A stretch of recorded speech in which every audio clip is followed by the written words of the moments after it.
Good morning, everybody. This is Linda. Hold on, I forgot to put my headphone on. Okay, can you hear me now?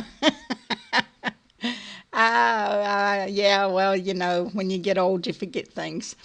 Alrighty, this is Linda with What's Going On News.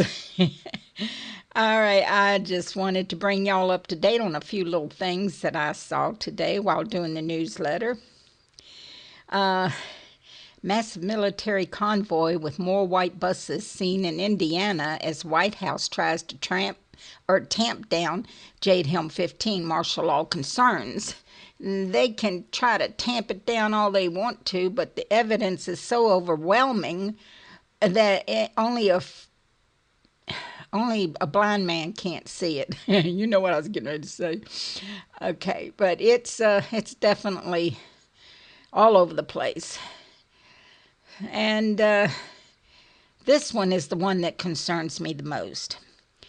Sharpton calls for DOJ to take over policing, going to have to fight states' rights. Now, when I saw this last night late, and I put it in the newsletter, I'd indicated that this was another term for martial law enacted throughout the country. They're bringing in their Nazi brown coats. This is what you got to remember. Al Sharpton is a puppet of the Illuminati, puppet of the government too. So, and they're one and the same.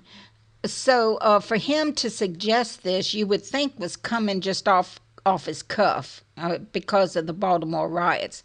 Well, wait till you see this. It's not off his cuff, actually. It is off of Obama. Back in 2008, he said a national civilian security force was what he endorsed, aka the Nazi browncoats, aka martial law throughout the country. And I just don't understand how people can miss all this. I mean, it's like, wow, it's in your face. Now look at this, what I've put down here. This is interesting. I don't know if you can see it, the fine print, but I can't. Let me try to read it to you. Hold on. It says, enclosed is the information you requested pertaining to the Army's policy and guidance for establishing civilian inmate labor camps and civilian prison camps on Army installations. This information has not yet been published. It is currently at the printers. However, it has been funded, staffed, and does reflect current Army policy. Now, this was done back in 1997 by Congressman Bill Hefner. Now, you see, those FEMA camps that aren't out there, well, by his own admission, those suckers are there, just as plain as day, and you can keep your eyes closed all you want to, but it doesn't make them go away. Oh, now, disarm the police, release black drug offenders from prison. Filmmaker Michael Moore. Well, you got to remember that all of Hollywood is just a puppet of the Illuminati. They're doing what they are told to do. You see how this is moving toward a national martial law? I mean, whenever they start this kind of easing in, you know that something is about to happen. Take for instance, and I worked all my life off and on. When my kids were growing up, my husband wouldn't let me work. But after they became teenagers and I could get home an hour after they did, he let me work. So anyway, in my professional career, I had worked for large corporate concerns. And whenever they wanted to make a drastic change in their way of doing business, they would do it ever so gently so that the employees didn't realize what was happening. Well, I was up on them, and I told everybody when they started doing that, I told them what was getting ready to happen, and nobody believed me. Well, it took about 3 years for them to gradually move into what they were, their original plan is. And sure enough, now they believed me, but it was too late by then. It was already enacted. So this is the way the government does too. They ease you in so you don't know what they're doing to you or what they're getting ready to do to you. So you're hearing now all of these calls to get rid of the police and to put in a national civilian, what was it called? Civilian security force. If you remember, the Nazis did that too. History repeats itself. So please, you guys, open your eyes. Oh, I'm a poet and don't know it. Okay, let's keep moving now. um, let's see here. 911 terror as black mob rampages in Charleston. I told you. I told you it's moving. It's moving. Now it's moving south. Charleston. And if you look down here, you will see Austin. So it's moving. Mm-mm-mm. Now, here's something important. It seems that the city of Baltimore's state's attorney, she has taken a $5,000 campaign contribution from the attorney to the family of this gray guy. The Gray's family attorney not only gave this state's attorney $5,000, but he also served on her transition team commission. So you see, I'm trying to find it. I'm sorry. Oh, here we go. Murphy supported Mosby during her campaign last year. He donated $5,000 on her campaign and served on her transition committee. So the police officers that were arrested, their attorney has asked her to recuse herself. Do you think she's going to do that? No, no, no, no. Now, I just heard a Fox report from one of the police officers' friends. Well, he was friends with all of the police officers that was arrested, but he said, or he or she, they disguised his voice, but I'm going to call him a he for lack of a better thing. He said that this guy, Gray, was always getting arrested for drug dealing.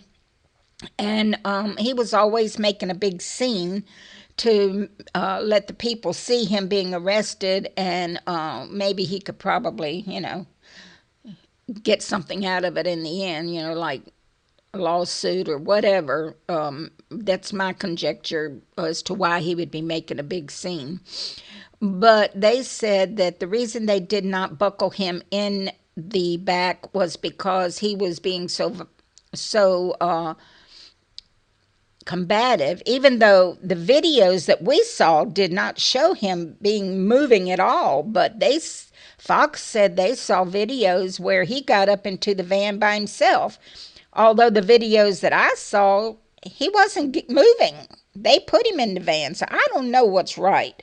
But I'm just telling you what this interview said, that they did not buckle him in the seat because they didn't want to get spit on or bitten or whatever, because it's close quarters back there, because they have a metal partition between each side of the van, so you barely have room for one person, much less the arrested person and the police officer too, to be able to buckle him in the van.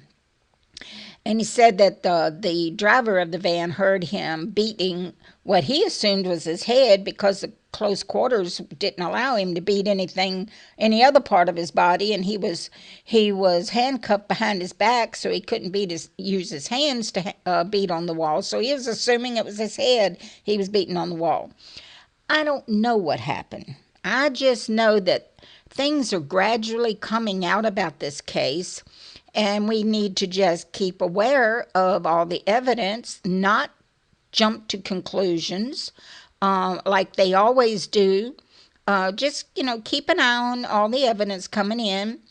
After all, we're not the judge and jury, so we don't have to give give an opinion or give a verdict. But for our own peace of mind, just keep all the evidence in your head until it gets to the end. And this evidence right here of Mosby having taken a $5,000 campaign contribution from their attorney, and he served on her transition team, was very, very interesting, to say the least. Okay. Oh yes, this. Remember, I put on the newsletter about that AARP commercial where they were subliminal messages about martial law and Jade Helm. Well, it seems a lot of people had complained to the ad people, so they made a statement. Now, look how flimsy. This is such a flimsy excuse. They said the reason that they put that martial law radio thing on the ad was to add to the authenticity of the vintage time. Well, I got news for them. Back in those days, we didn't have any martial law. We listened to big band music. We never heard that kind of an announcement on our radio. So why didn't they just put big band music on there? That would be more authentic than a martial law announcement. See how flimsy? I mean, they don't even put up a plan B. And when they have to think, off the cuff like that, they can't even come up with a good excuse. Just like that military guy at the Texas town meeting coming up with that flimsy excuse about the reason they are trying to blend into Americans when they are Americans themselves was because, well, people in North Carolina dress different from people in Texas. Well, if you are training for foreign invasions, and say you are training for like an Arab nation, Arabs look different in the face than Americans. The clothes isn't what makes the man. So if you're invading China, China looks different from America. So they are blending into Americans because Americans is who they are going to invade. And so this AARP was just as flimsy as an excuse as what the military gave. Alrighty, this one. This is not the first story on Muslims. Hundreds, maybe even thousands of Muslims are coming into our different states, but this one here is Idaho. Now, what upset me is that they are Muslims, but get this. Here is a nun from Iraq who wants to describe the Christian persecution, and Obama won't let her come in here. How about that? One Christian person won't be allowed in, but thousands of Muslims can come in freely. I don't know. Satan is really, really in this man. Let's see if there's anything else of big interest. This George Soros is one of the richest people in the world, and he still owes over $6 billion in back taxes. No wonder he's rich. I'd be rich too if I didn't put out taxes. Okay, now we got the Russian conducts nuclear bomber flight near Alaska. Well, this isn't the first time they've done this, but it is the first time this year that they have done this. Is it concerning? Well, of course, always it's concerning when our enemy enters into our airspace. And the Biden path has already been paved to Iranian bomb. I've been saying that for a year now. And that's about it. I didn't want to drag it out because it takes so long to upload it. So I just wanted to just highlight everything. I want to thank you all for being so wonderful to me. Y'all have really helped me. You've supported me. I had gotten so many awesome responses to my last video where I broke down. I did not mean to break down. But thinking about all those lost souls that choose to turn their back on Jesus, choose to turn their back on truth, that's what just tears me up. That these people are going to be destroyed for choosing the wrong path. And I just can't hardly stand the thought of that. And if I can't stand it, can you imagine the pain that it causes Jesus? I mean, after all, he was the one who died for us. He was the one that was tortured horribly and hung on that tree. So if it hurts me that bad, you can imagine how it hurts Jesus. So having been through so much battle with Satan that day, oh my goodness, my grandson's computer is dying. And he is the backbone of this newsletter because without him, I am clueless about computers and software, and I wouldn't be able to make these videos as great as they sound now. And don't have to shine my phone on the computer screen anymore. And he's helped with the newsletter, getting it out to the new server. And I mean, he's put up the donation button on the newsletter. I wouldn't have figured that out. I am dumb when it comes to technology. So, with his computer dying, it's going to shut down this newsletter. And I know that the Lord is going to provide for us. He always has. When my computer died, I got to tell you this story. When my computer died, I had just sent out the newsletter, and bam, it went down. And it was nothing we could do about it. And my grandson, being the computer geek he is, he tried hard, but it was just gone. I mean, it was glued together anyway, so, we expected it to be gone at any time. So we said, okay, well, let's go to the grocery store. Can't do nothing else now. So we were getting ready to leave for the grocery store, and I said, well, let's stop at the mailbox. We haven't gotten the mail in a while. So we stopped at the mailbox, and there was a donation from one of my subscribers that was enough to pay for half of this laptop I have now.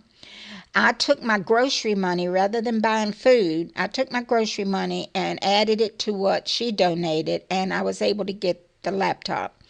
The next day we went to the mailbox and there was the other half, and now I was able to buy food. We were worried because we didn't have any food. I'm on Social Security, and at the end of a 5-week month, which was what that was, I mean, we start getting hungry after 2 weeks, and to be in a 5-week month, we're hungry for 3 weeks. I eat crackers and peanut butter. That's about what I subsist off of. So we were kind of worried about it, and I said, no, I'm not going to worry about it. The Lord's going to provide for us. Sure enough, the next day came the other half, and I was able to replace the grocery money. So you see, I know the Lord's going to provide. He always does. And sure enough, I got a donation yesterday that will about 2/3 of what it's going to cost to get another computer. So I don't get my Social Security check for another 2 weeks. But if I don't have another donation to make up the difference, I'm going to do what I did last time. I'm going to take my grocery money, add it to what I've already gotten, and I will buy him a computer so he can keep this newsletter running for us. And the Lord will buy us some food somehow.